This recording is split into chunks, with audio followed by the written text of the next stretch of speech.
whopping 17 pounds. Is a starter. Guess what it's going into today? The wire that goes, the positive lead wire that goes to this, or a cable that goes to this, your 10 millimeter will fit it, but it's a little sloppy. A 3/8 is exactly. And the bolts that go through here that hold the starter to the bell housing are 1/2 inch, but I believe you can use 13, but it does have a little bit of slop to it, so 1/2 or 13, whatever you feel like. The upper bolt is the most difficult one to get to because one goes in one way and one goes in another way. This bolt here goes into the bell housing. This bolt here goes into the bell housing, and the top bolt goes through the bell housing, I believe, and it's threaded and goes into there. So there's one this way and one that way, or vice versa. Not a lot of working room.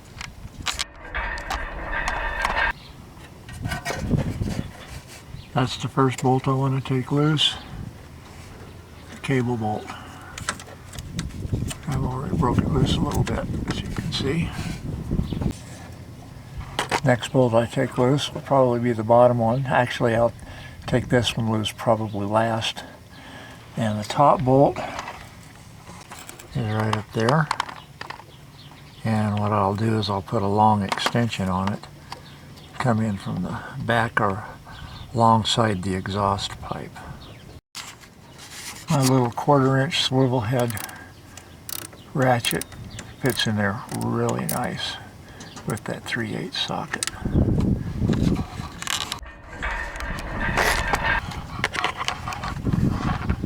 So you can see maybe how I got up in there. I'm not sure. But anyway, I have my 12 volt, excuse me, my electric powered ratchet wrench on it with a long extension, and I'm going to take it loose.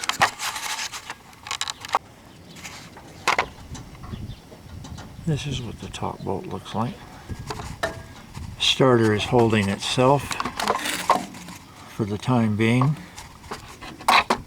and I don't know how long that's going to last, but I'm going to go ahead and pull it back and then drop the back end down and around. Probably pull it back this way, then drop it over that way. Anyway, it'll come out. Okay, she's all installed. Couldn't be any easier. Actually, it is a little difficult. All starters are. And I'll see you on the next one. Hope all your repairs go well. So this Cars, Trucks, Detours, aka Steve AZ 711.